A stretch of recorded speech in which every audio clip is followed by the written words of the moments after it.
Assalamualaikum warahmatullahi wabarakatuh. Perkenalkan, nama saya Muhammad Didi Hardiansah. Saya dari kelas Tadris IPS 5B, nomor absen 26, NIM 1262092010038. Di sini saya akan menjelaskan terkait proposal skripsi dengan judul Asesmen Pabrik Tahu terhadap Kondisi Lingkungan di Desa Pelas. Simak video saya sebagai berikut. 1. Yaitu pendahuluan yang berisikan tentang latar belakang saya mengambil judul ini.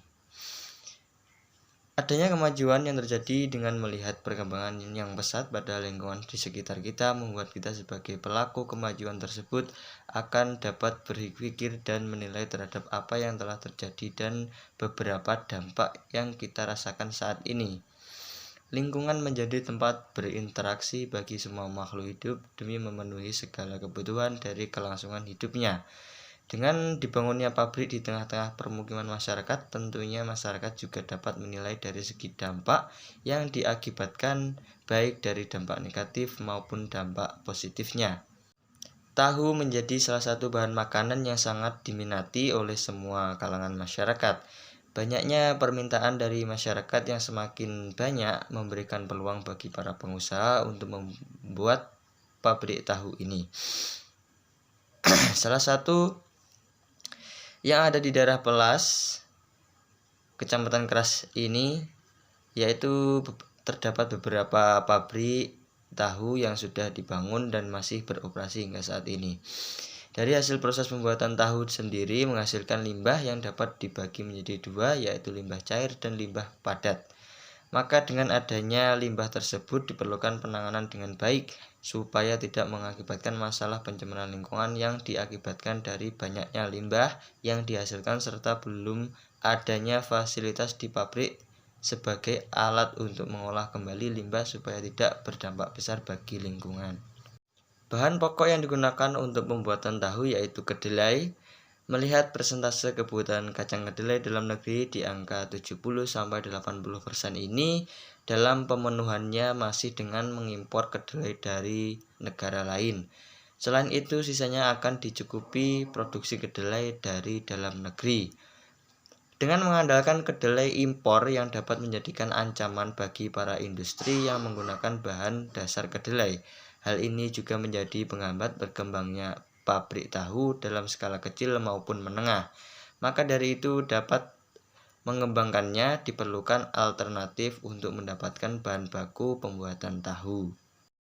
Selain itu, fasilitas dalam pabrik juga harus disesuaikan dengan prosedur AMDAL. Pembuatan pabrik ini juga tidak boleh sembarangan berkaitan dengan tempat yang akan digunakan. Dalam menentukan tempat pembuatannya harus menggunakan perhitungan dengan menggunakan analisis SWOT yang dapat kita terapkan. Karena masih banyak pabrik tahu yang berdiri di tempat yang kurang tepat sehingga dalam pembuangan limbahnya juga akan mengalami kendala yang berdampak pada lingkungan di sekitarnya. Selanjutnya poin B, identifikasi masalah. Adanya permasalahan yang timbul dengan adanya pabrik tahu, salah satunya yang berkaitan dengan dampak dari limbah yang dihasilkan terhadap lingkungan di sekitarnya. Hal ini menjadikan kita sebagai pelaku dapat menilai terkait adanya dampak yang terjadi. Ini dapat dikatakan sebagai pabrik yang layak, maka diperlukannya asesmen dilihat dari beberapa aspek, yakni aspek lokasi, aspek usaha, produksi, layout, dan aspek teknologi yang digunakan, serta aspek peralatan yang digunakan apakah sudah sesuai dengan AMDAL. Selain itu, terkait bahan baku yang digunakan untuk membuat tahu sendiri juga mengalami kendala. Karena dalam memenuhi kebutuhan kedelai masih mengandalkan pasokan kedelai impor dari luar negeri. Hal ini menjadikan perkembangan pabrik tahu pada kalangan kecil hingga menengah mengalami kendala dalam proses pengembangannya. Selanjutnya, poin C, batasan masalah. Adanya batasan masalah yang digunakan untuk membatasi pokok permasalahan yang akan diteliti. Selain itu juga digunakan untuk memfokuskan masalah yang akan dibahas supaya dapat dibahas secara lebih rinci dan mendalam. Berdasarkan pada identifikasi masalah di atas, maka diperlukan adanya batasan masalah yang dilakukan dalam penelitian yang bertujuan untuk mengetahui arah permasalahan yang akan diteliti. Masalah yang akan diteliti dalam penelitian ini terkait dengan dampak-dampak dari adanya pabrik tahu terhadap lingkungan, serta bagaimana asesmen kelayakan pabrik tahu ini. Selanjutnya, poin D, rumusan masalah. Berdasarkan latar belakang uraian di atas, maka dapat dirumuskan beberapa rumusan masalah yang akan dikaji sebagai berikut. Yang pertama adalah bagaimana cara memilih lokasi untuk pembuatan pabrik tahu yang ada di desa Pelas. Yang kedua adalah bagaimana teknologi yang digunakan dalam proses pembuatan tahu yang diterapkan di dalam pabrik tahu yang ada di desa Pelas. Yang ketiga, bagaimana dampak yang diakibatkan dari limbah pabrik tahu yang ada di desa Pelas. Yang keempat adalah bagaimana upaya yang dilakukan oleh pelaku pihak pabrik industri terhadap limbah yang dihasilkan. Selanjutnya, poin E, yaitu tujuan penelitian. Yang pertama adalah untuk mengetahui kesesuaian lokasi yang telah digunakan. Yang kedua adalah untuk mengidentifikasi keselamatan pekerja dalam proses aktivitasnya. Yang ketiga adalah untuk mengetahui dampak akibat limbah pabrik tahu. Yang keempat adalah untuk menganalisis asesmen kelayakan pabrik tahu. Selanjutnya adalah poin F, manfaat penelitian, yaitu yang pertama adalah manfaat teoritis. Yaitu secara teoritis penelitian ini diharapkan bisa mendukung teori-teori yang sudah ada. Dari hasil penelitian ini dapat memberikan pengetahuan serta wawasan tentang kelayakan pabrik tahu serta tindakan-tindakan untuk menindaklanjuti permasalahan bagi lingkungan di sekitarnya. Selain itu, dari hasil penelitian ini dapat dijadikan sebagai acuan dan bahan pertimbangan untuk penelitian selanjutnya. Yang kedua adalah manfaat praktis.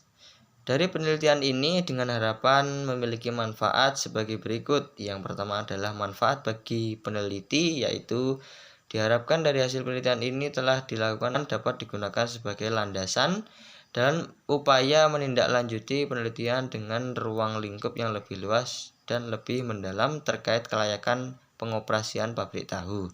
Yang kedua adalah manfaat bagi masyarakat, yaitu adanya penelitian ini masyarakat menjadi lebih mengerti terkait dampak adanya pabrik tahu dan masyarakat juga bisa mengambil manfaat dalam mengembangkan potensi dari adanya pabrik tahu ini. Selanjutnya yang ketiga adalah manfaat bagi pengelola pabrik, yaitu sebagai bahan untuk melihat permasalahan yang ada, bisa segera mengambil tindakan selanjutnya dengan tepat sehingga permasalahan yang muncul dapat segera teratasi. Selanjutnya yaitu bab kedua, yaitu penelitian terdahulu. Ini terdapat beberapa penelitian terdahulu, yaitu yang salah satunya adalah dari penelitian yang telah dilakukan oleh R. Dimas yang dilakukan pada tahun 2010 dengan judul evaluasi kinerja lingkungan industri kecil menengah tahu. Studi kasus Dukuh Pasalakan, Desa Adiwerna, Kabupaten Tegal. Dalam penelitian ini terdapat tujuan adalah digunakan untuk mengkaji kinerja lingkungan industri tahu yang telah menerapkan produk bersih atau PB yang belum ada. Dalam penelitian ini berkaitan dengan inefisiensi pada setiap tahap proses produksinya pada industri tahu tradisional di Pasalakan. Selanjutnya yaitu poin C, kerangka berpikir, yaitu yang pertama adalah pelaku usaha pabrik tahu, yaitu dari pengolahan pabrik tahu ini menghasilkan limbah cair dan limbah padat dan menghasilkan tahu yang memiliki kualitas dan kuantitas dari hasil apa yang dihasilkan. Selanjutnya dari adanya pengolahan pabrik tahu ini juga dapat berperan terhadap masyarakat di sekitar pabrik, yang mana hal ini dapat berdampak terhadap lingkungan dan sosial masyarakat di sekitarnya. Selanjutnya penilaian kelayakan pabrik tahu ini menjadi poin yang terakhir, yang mana nantinya dapat dijadikan sebagai bahan untuk penilaian bahwa pabrik tersebut layak untuk pengoperasian secara jangka panjang. Selanjutnya yaitu bab 3, metode penelitian. Poin A, pendekatan dan jenis penelitian. Dalam penelitian ini, peneliti menggunakan metode penelitian kualitatif. Dalam metode ini, data yang sudah didapat dari berbagai sumber dengan menggunakan teknik pengumpulan data dan dengan cara dilakukan secara terus-menerus sampai data tersebut jenuh. Selanjutnya yaitu poin E, teknik pengumpulan data. Salah satu hal yang sangat penting yakni dalam teknik pengumpulan data dalam penelitian supaya data yang digali sesuai dengan judul yang telah ditentukan. Menurut Nazir, dikutip dari Ahmad Tanzeh, adalah prosedur yang sistematik dan standar untuk mendapatkan data yang diperlukan.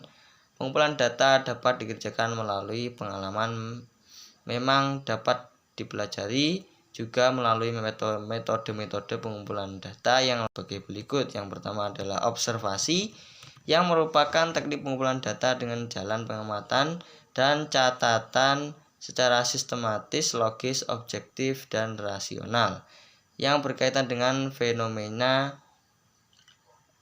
yang akan dikaji. Yang kedua adalah wawancara. Dalam menggali data yang diperlukan, peneliti bisa melakukan dengan menggunakan metode wawancara yang dilakukan dalam percakapan dan tanya jawab baik secara langsung ataupun tidak langsung dengan responden untuk mencapai tujuan tertentu. Yang ketiga adalah dokumentasi. Pada dokumentasi ini merupakan sebuah teknik pengumpulan data dengan cara mencari data atau informasi yang sudah dicatat dan dipublikasikan dalam berbagai dokumen seperti contohnya buku, gambar, surat, majalah, prasasti, dan lain sebagainya. Selanjutnya adapun sumber data dalam penelitian ini diperoleh dari data primer, yaitu data primer merupakan data yang dapat langsung dikumpulkan oleh orang lain yang memiliki kepentingan atau yang akan memakai data tersebut. Data yang diperoleh dari wawancara atau kuesioner.